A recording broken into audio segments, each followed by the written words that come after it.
all of my artists who've ever thought about starting a subscription for your fans, and your first thought was like, man, I'm gonna have to be Netflix. I'm gonna have to post content over and over and over again, and this is gonna burn me out. I mean, well, you'd be right about that, but that's the wrong frame of mind that the industry actually gave you. Subscriptions are not about this, and my goal is to help you understand that turning your fan base into a game economy is going to be the key for you to unlock predictable monthly income as an artist.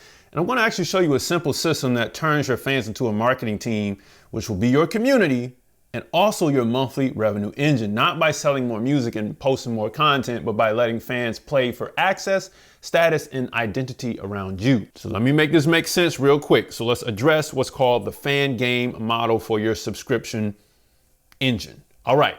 Now, as you know, fans join your subscription for access, but after a few months, they start drifting away and then the engagement drops and you feel like you have to show up more and more and post more and more and be available just to keep people paying. I'm quite sure you're aware of this, but that's because access alone does not create retention, meaning keeping people coming back. It creates dependence on you, which then causes you to burn out. So the key is to stop selling access to you directly as the product and start selling a game where access is the prize. Message. So yes, essentially you're building a fan club, but you're really building a system where fans can prove how much they belong by proving and showing that they are the biggest fan. So here's what you're gonna do. Check it out. This is gonna sound foreign, but after I'm done, it's gonna make a whole lot of sense. It's gonna blow your mind. Now, you wanna make your subscription the entry ticket to the ecosystem, not the full experience yet. Then you want to create fan actions that actually grow your brand by sharing links, promoting your drops, onboarding new fans, creating content, and boosting engagement. These fans, people who subscribe are all going to do this for you. And then you're going to rank them and reward those fans with levels and roles and leaderboards that unlock more access the more they contribute to the game. See what I'm saying? Now it might sound a little complex, but it's actually not. Now, these fans aren't just consuming, they're competing, contributing, and climbing the ladder of the game. Now, if you don't do that, your subscription turns into a one-way relationship where fans just wait for you to show up and you become the entire product and attempting to build a makeshift Netflix. That's how you end up with emotional labor, content pressure, DMs as your customer service, and a business that collapses the moment you step away. This happens to nearly 99% of all artists who attempted to start a community, and that's why they don't work. But if you do this right, you create a system where fans stay because they're playing a game around your brand. They're not just paying, they're earning status, unlocking roles, and building identity inside of your world. Now this is a full-fledged thing, so you gotta stay. Now your fans become your street team. They become your marketing engine and your community managers and your content creators all at the same time. Okay, let that sink in. And you get paid monthly while they help you grow. Now, if you're thinking, that sounds manipulative, man.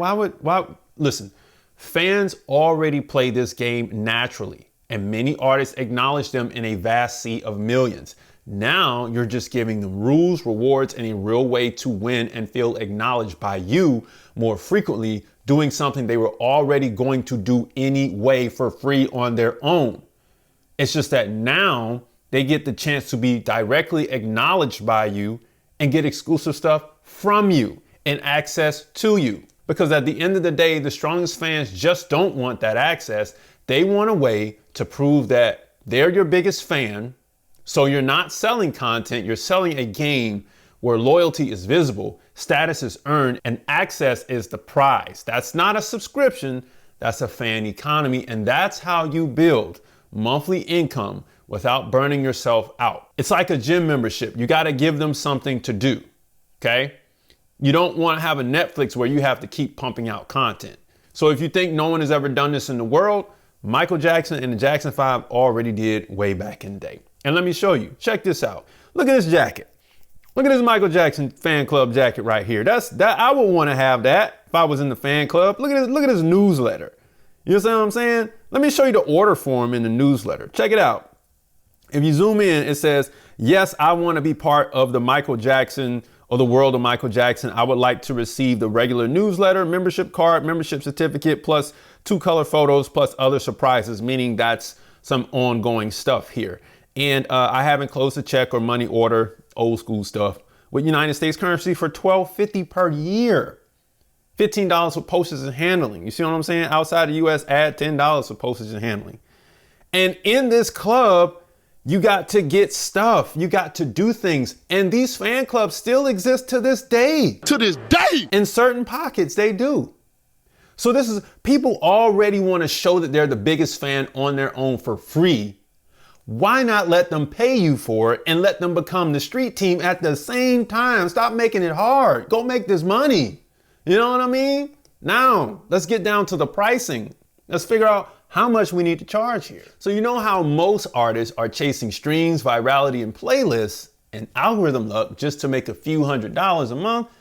Any income still fluctuates every single month, right? Well, that's because streaming pays you for attention and not stability. And the attention is the most volatile business model on the earth. So the key is to stop treating subscriptions as extra money and start treating them as your base pay as a business. Subscriptions aren't side income. They're operating capital for your LLC. And I know you've heard me say that streams will handle your operating expenses on this channel before, and that yes, they will. But once you get more predictable income, you can start building this LLC or this personal record label super fast. Now, how do we make this work? We want to set a simple monthly price of $10 to $20 or $25. Fans need to at least pay a Chipotle burrito a month. They can at least give you that. You need to have a price point set to where if they leave it on their credit card, they're okay with letting it ride out until they remember to cancel it. You know what I mean? Then you want to multiply it by a small number of real fans. So we're talking about 100 people times $10 a month equals $1,000 a month gross. 250 people times $20 a month equals $5,000 a month, right? 500 people times $25 a month equals $12,500 a month. If you use that monthly recurring revenue to cover your fixed costs like software, distribution, marketing tools, team, and growth, now your business runs on a predictable cash flow, not hope. And that's the whole point of this, okay? Now, if you don't do that, you're stuck in the streaming trap and you need hundreds of thousands of streams every month just to survive. Your income resets to zero every 30 days, and one bad algorithm month can wipe out your entire momentum. We don't want that. So we need predictable income. But if you do this right, you flip the entire game on its head. So 100 subscribers at $10 a month is about the same as 250,000 to 300,000 Spotify streams. And if you're making that money in streams already a month, you have 100 fans that can pay you $10. So one is volatile, unpredictable, and controlled by platforms. And the other is stable, predictable, and owned by you. See what I'm saying? Now your followers become customers, your drops become systems, and your hustle becomes infrastructure. And if you're thinking, I need more fans first, the real math is it's almost always cheaper to keep one subscriber happy than to constantly find new ones. That's the real business formula. So LTV equals lifetime value of a fan versus CAC, the cost to acquire a new one. And if people stay longer, you make more money with less effort because churn kills businesses. Churn is people coming and going, like signing up and ending subscriptions. Retention will build your empire. Okay, retention will build your empire, and we need these people to stay. That's why I'm setting this up this way.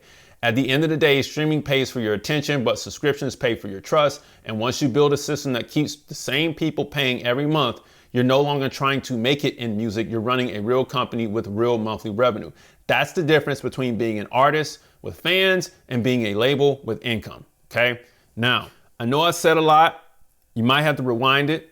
But so far we've covered the fan game, which is very important, the pricing. But this next part is where most of you guys will get confused, and that is the tiers and how the fans enter the game in the first place. So stay with me. And side note, if you need a strong business foundation to run your record label with funding, grab my 60-day record label system complete with my funding partners to fund some of this merch you're going to create down below. All right, so now let's talk about how we're gonna use these tiers as power-ups. And this is gonna be how the fans enter the game or your community, if you will.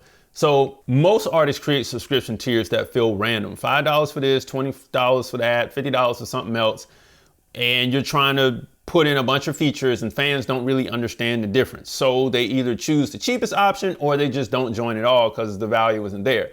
That's because the tiers aren't connected to a clear progression system. They're just, prices, not pathways. The key is to stop positioning tiers as different products and start positioning them as different ways to start the game.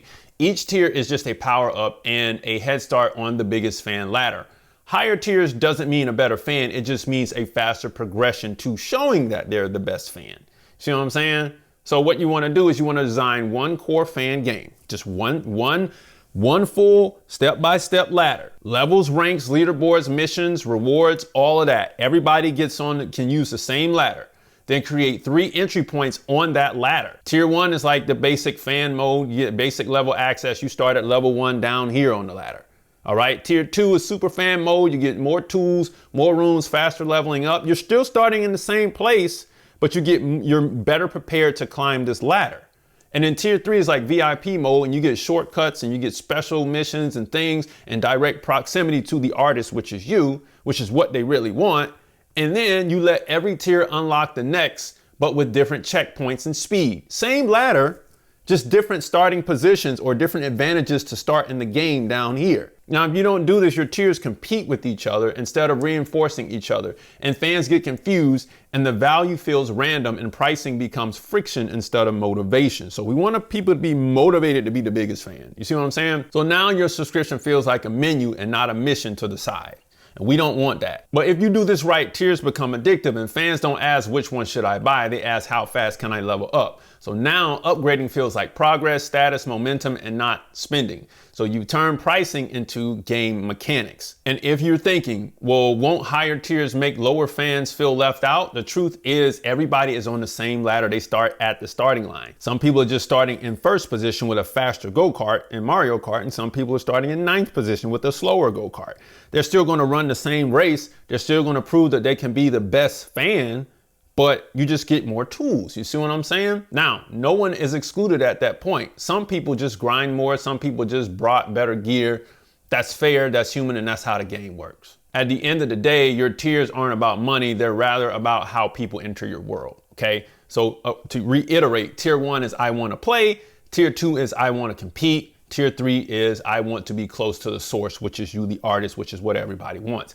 And once fans understand that they're not buying access, they're choosing how fast they climb the biggest fan ladder, your subscription stops being a product and it becomes a game people don't want to quit. Because along the lines, they're going to be winning stuff. They're going to get, there's so many digital prizes and physical prizes they can get when they unlock each level. It's insane. You know what I mean? And that's the whole point. So before you even think about platforms or pricing, I want you to write this down. What actions could a fan take that actually help grow my brand, which is your brand, meaning sharing, commenting, onboarding content, promotion, all this stuff that helps you grow? What are the things they can do along that ladder that justifies the game? You see what I'm saying? And then what could a fan earn by doing those actions? Roles, status, access, recognition, proximity to you, even fan club only merchandise, because this is what it's really about. And then finally, what would make being my biggest fan feel like a real achievement? What is that ultimate goal they get? Is it 1 year access to all events with you? Is it, they get a special fan club package with access to all whatever it is you do, whatever. People want access to you directly. They want to be close to you. So whatever that is, you set that tier and then you build up from there. The real question isn't should you do this, it's how much longer can you afford not to have recurring revenue and income for you. People want to be your biggest fan. Give them something to get to that point and help them along. And now you've actually solved the problem. Message. Now, if you need help with devising a strategy with this, book a call with me or join our group strategy calls every Monday night at 7 p.m. Eastern Standard Time inside of the Music Money Makers community. Click below to join right now today. Now, if you think this only works for big artists, all you have to do is realize that big artists don't have better fans. They just have better systems in place, right? The fans are going to be fans. And if you think your fans won't pay at all you have to do is remember they already spend money on you. You just never gave them a reason to stay. If you think this is too complicated, all you have to do is start with one rule. Fans earn access by helping you grow. Eventually, everything else builds from that. If you understand that fans earn access by helping you grow, this will justify the whole system in the first place. Then it boils down to, okay, maybe $10 might be too much. I like a Chipotle burrito. That's how I measure some things. But if you reduce the price, let's say you just getting started and you started at 5, 10, and 15, and you start the game there, as you get bigger as an artist, you can up the price. You can up it, you know what I mean? But you also up the ante at the same time in the game. So you can probably up it by 30 to 40% before you change the stakes in the game. But the point is, fans already want to prove they're the biggest fans. If you help them do that, you solved a huge problem for fandom and fanboys and fangirls and fan guys and fan women. You see what I'm saying? So now I want to be real with you. If you keep relying on streams, drops, algorithms, and hope, the real cost will be more content, more posting, more burnout with the same income, making you feel invisible, undervalued, and feeling like your work isn't respected. Either you build systems or you spend your whole career chasing attention. There is no third option. You know what I mean? And please, and I gotta reiterate this, please don't become your own Netflix. That's gonna kill you. That's gonna kill you. That's why the communities never worked. So if you were struggling with fans but no money, content but no stability, streams but no control, you now have the tools to become an artist who owns their audience, runs a real business, and gets paid every single month. And that's what it's about. Take that pressure off your shoulders, man. Music Money Makers, if you make music, you should always make money. Log on to musicmoneymakeover.com. Grab the 60-day record label system, complete with my funding partners beneath this video, book a call, join the Music Money Makers community, grab the free stuff below, and watch this next video right over here to save your career, and I'll see you next time. Peace.